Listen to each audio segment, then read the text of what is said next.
Hey, what's going on, guys? I haven't seen you guys in a few days. Anyways, I'm back with another countdown video for you guys. Before this video starts, I need to tell you guys something very important. If you look in the comment section or the description of this video, you'll find a straw poll link that I've posted. Basically, what I've done is I've created a poll in which you guys can vote in on what the next top 10 countdown should be. To be completely fair, I've come up with 4 suggestions that I feel like would be fun for me to make into a video, but ultimately, I'm going to let you guys choose which one you would actually want me to make into the video and see. Whatever gets voted the highest will be the next top 10 countdown video. If you guys like the whole poll thing, I'll keep it going, but if you don't like it, you can definitely tell me and I will get rid of it. But I just wanted to have a little bit more of an interaction with you guys, and I thought this might be a fun way to do so, whether you still play RuneScape or whether you don't play RuneScape. With all that being said, let's get this top 10 countdown started, in which we're going to talk about more RuneScape facts. Number 10, the transition from RuneScape Classic into RuneScape 2. The RuneScape 2 beta testing was launched on December 1st, 2003 and ended on March 29th, 2004. This beta testing period was only available to paying members at the time, but right before it ended on the 29th of March, free players could test it out as well, starting on March 17th, 2004. Initially, the project of RuneScape 2 was not intended to be a completely new version of RuneScape, but rather just be a simple update to RuneScape Classic's game engine. However, as time went on, the Gower brothers decided to completely rewrite the game's engine, thus creating the version of RuneScape 2 that we all know today. Through the 4 months of the actual beta, the game changed so much, and it was almost impossible to keep track of everything.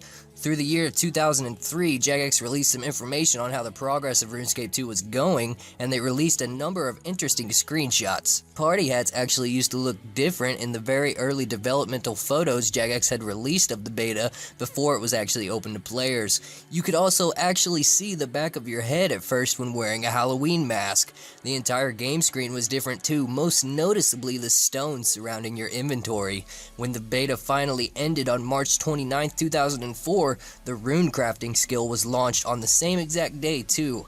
By looking at all these pictures, you can clearly see how the game has changed over time, and I'm proud to say that I was a part of the beta, even though I never knew much about RuneScape Classic or RuneScape as a whole to begin with back then. They're some of my fondest memories of my childhood though. Number 9, Magic.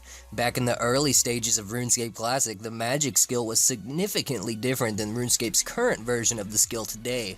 Very early on, the Magic skill was made up of 2 separate skills, Good Magic and Evil Magic. The Evil Magic spells were Confuse, Thick Skin, Shock Bolt, Elemental Bolt, and Fear. The Good Magic spells were Chill Bolt, Burst of Strength, Camouflage, Rock Skin, and Wind Bolt. Those 2 skills were eventually merged into a single magic skill. Back then, it was actually possible to fail an attempt to cast a spell. When this happened, the spell used no runes, but the caster could not actually use another magic spell for another 20 seconds. A higher magic level made failing a spell less likely.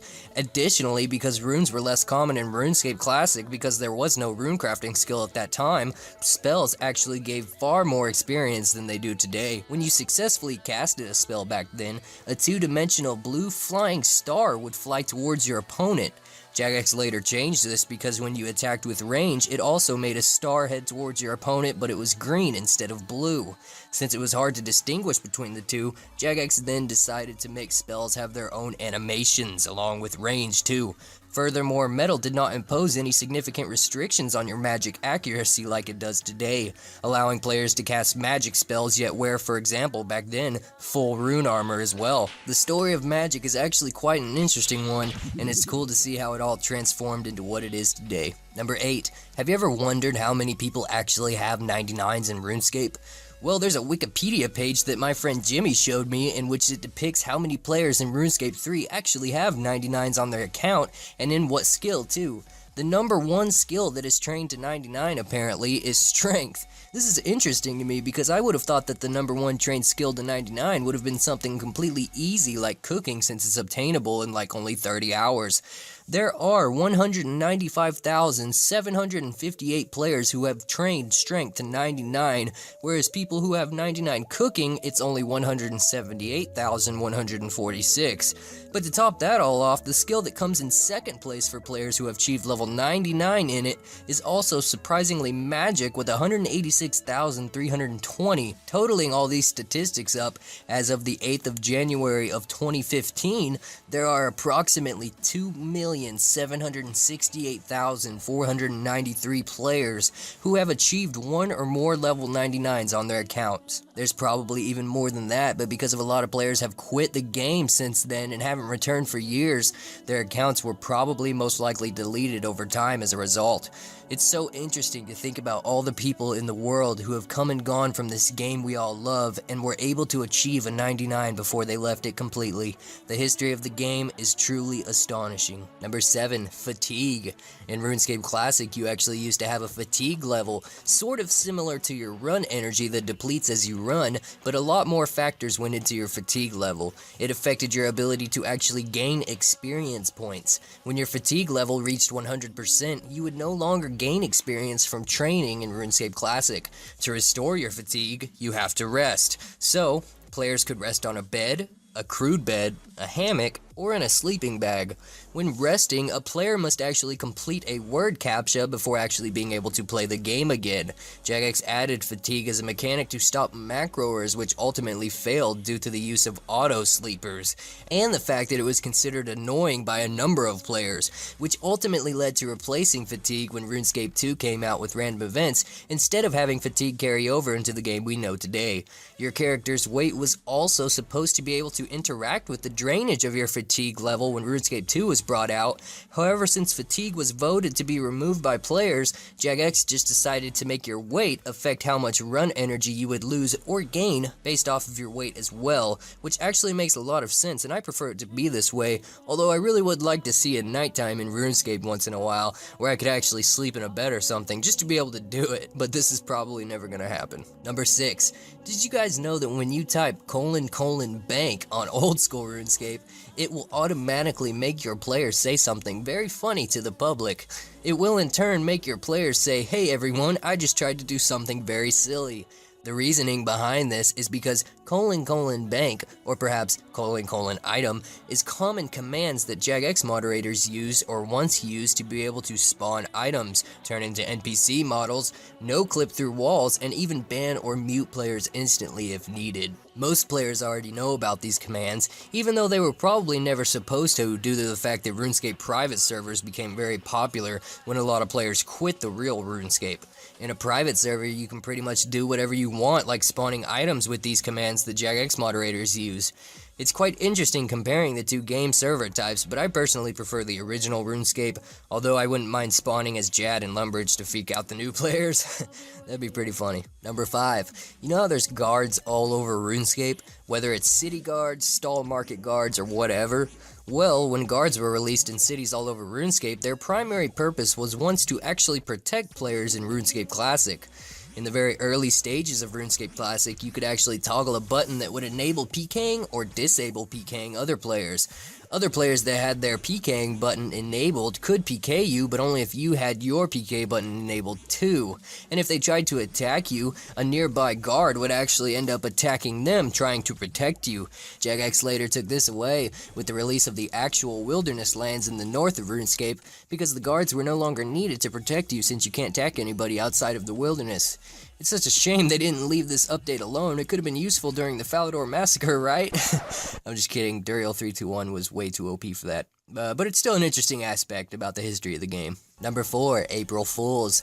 Throughout the years of RuneScape, Jagex has always pulled some sort of prank on their players on April 1st, whether it's horses, dragon plates, or dragon kites.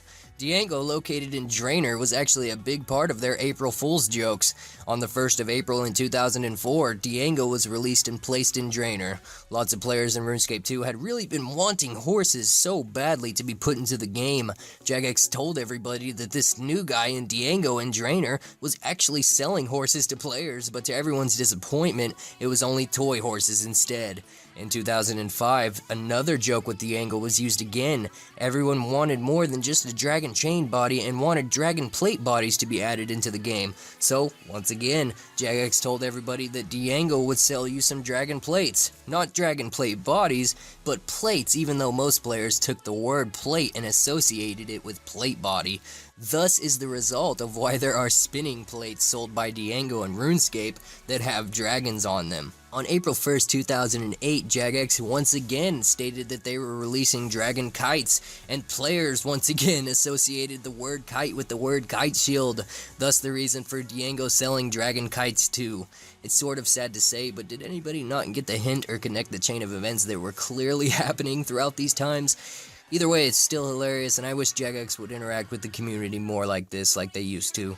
It was all good fun. Number 3, prayer, or should I say necromancy. Prayer is one of the oldest skills in the game, dating back to early RuneScape Classic. As with good magic and evil magic mentioned earlier, prayer was actually split into 2 separate sub-skills at one time too, known as pray good and pray evil. It was known as necromancy because when you began your adventure in RuneScape Classic, you actually used to have to choose which class or race you wanted your player to be.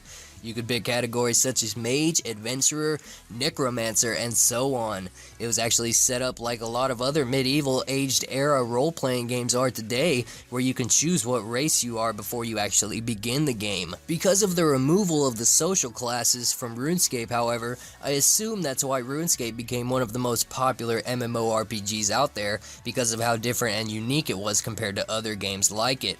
It wasn't until the split skill was finally updated to being just prayer, known what it is today, that it was referenced to, or should I say for, the god of Saradomin.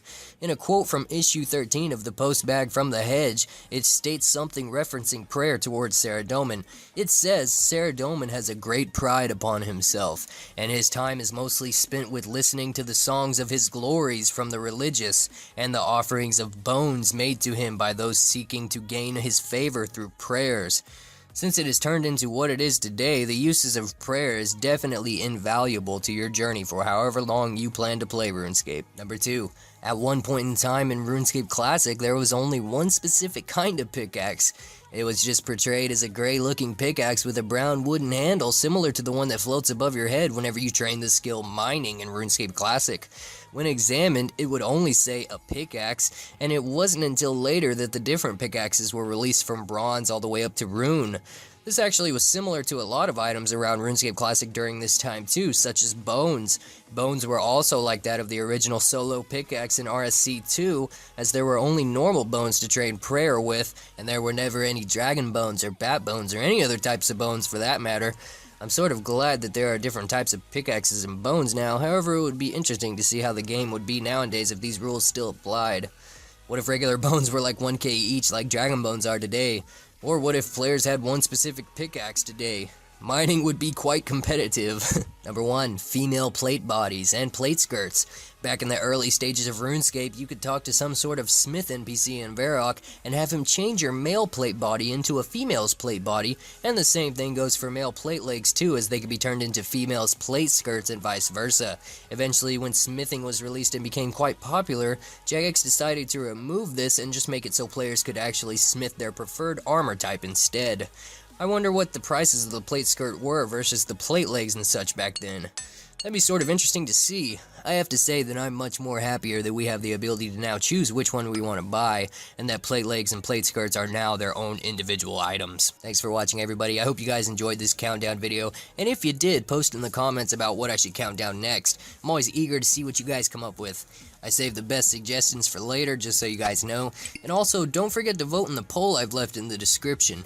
Keep those suggestions coming in either way, because I just might put your suggestion in the next poll if you guys like this poll idea, and you just might win next time and I'll make it into a video. Also, I'd like to give a huge thanks to MineCraftKK, aka Zuriels. Check out this awesome banner that he made for me, guys. I'm so shocked that you guys make this stuff for me. I really do appreciate all the time and effort you guys put into these types of things for me, and I do save them all. Thank you, Zuriels. You're an awesome guy. It's awesome to know that someone somewhere out there in the world thought of me enough to do this, so thank you. I hope you guys are all having a good week, and I will talk to you all later.